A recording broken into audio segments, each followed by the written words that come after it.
Dynamics contributing to buyers decision making.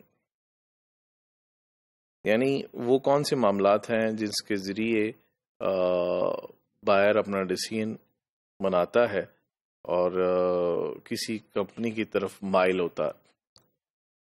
تو اس میں جو سب سے اہم ہے وہ تو کوالٹی، کہ پروڈکٹ کی کوالٹی کیسی. اگر پروڈکٹ کی کوالٹی اچھی نہیں ہے تو یقیناً آپ اپنی ہوم مارکیٹ میں بھی کوئی بہت زیادہ سکسیزفل نہیں ہوں گے.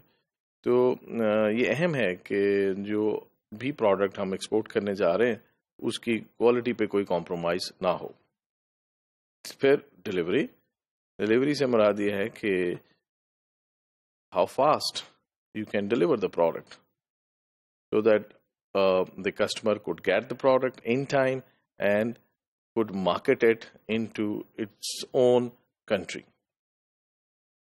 So اگر بہت زیادہ لمبا لیڈ ٹائم ہو، یعنی آپ کا آرڈر آ جائے اور ہم کہیں جی کہ 3 مہینے کے بعد آپ کو پروڈکٹ دیں گے، 6 مہینے کے بعد دیں گے، تو یہ بھی کوئی ایسی سچویشن نہیں ہے جس کو کسٹمر بہت پسند کرے، انلیس کہ پروڈکٹ کی نوعیت ایسی ہو کوئی which takes a little bit longer time اور ساری جگہ ہر پاسبل جو ایکسپورٹر ہے وہ اس پروڈکٹ کی ڈیولپمنٹ میں یا مینوفیکچرنگ میں بہت زیادہ ٹائم لیتا ہو تو وہ اور بات ہے. ادروائز ٹائملی ڈلیوری جو ہے وہ بہت امپورٹنٹ رول پلے کرتی ہے کسٹمر کی ڈیسیژن میکنگ میں کہ مجھے اس کمپنی سے کام کرنا ہے یا نہیں کرنا. تیسری بات یقیناً بہت ہی اہم، یعنی پرائس، کہ آپ کی پرائس کیسی ہے. تو how much competitive you are.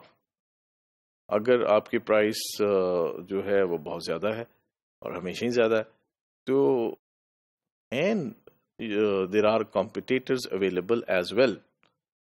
Other than if you have a specific advantage, for example, if you are a brand, تو آپ کی ایک اپنی پرائس ہے، پھر then you might not be that much worried about the competition, other than the competition with other brands. لیکن if the product's nature is not of that type کہ اس میں کوئی برانڈ کی بہت زیادہ پریورٹی ہو کسٹمر کی، تو پھر price plays a very important role.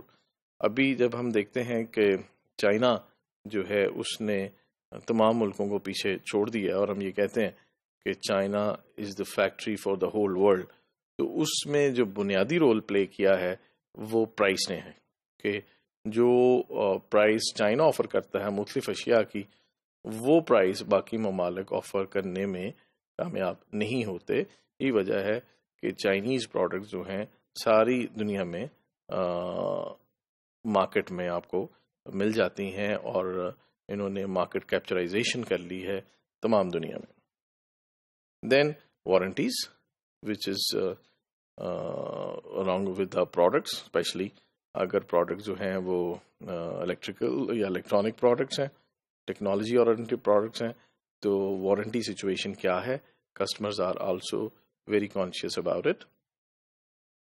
Liability for damages, یعنی کہ اگر پروسیس کے دوران، ایکسپورٹ پروسیس کے دوران، ایکسپورٹ ڈلیوری کے دوران اگر کوئی پروڈکٹ کو ڈیمیج پہنچتا ہے تو اس کے لیے لائبل کون ہوگا، اور اس کے لیے بھی کلیئرٹی اور سافٹ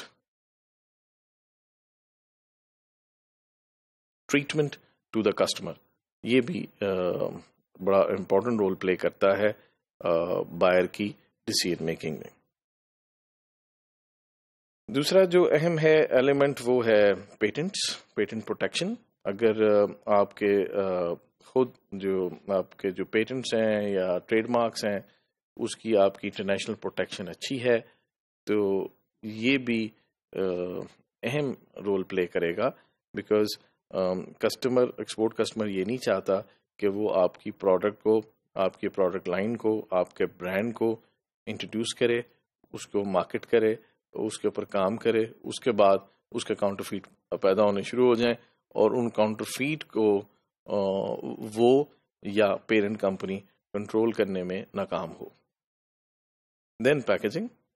اب ظاہر ہے کہ ایکسپورٹ پیکیجنگ جو ہے وہ اس کی کچھ اور ریکوائرمنٹس ہیں سو دیٹ جو شپمنٹ ہے اس کے دوران اور جو ہینڈلنگ ہے اس کے دوران وہ پروڈکٹ جو ہے وہ ڈیمیج نہ ہو.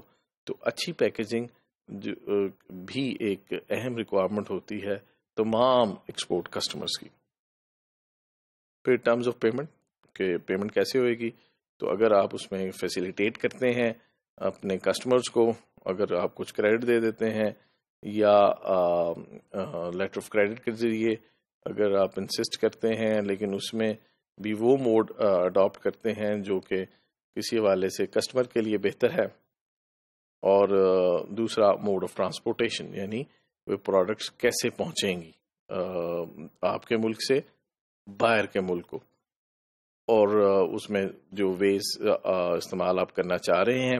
اگر تو پاسبلٹی کسی اکنامیکل وے کی نہیں ہے، فار ایگزامپل شپنگ کے ذریعے گوڈز نہیں جا سکتی اور دا اونلی میتھڈ جو اویلیبل ہے وہ شاید بائر ہے، تو پھر buyer as we know that it's mostly expensive, تو you may have to compensate the buyer a bit in the freight.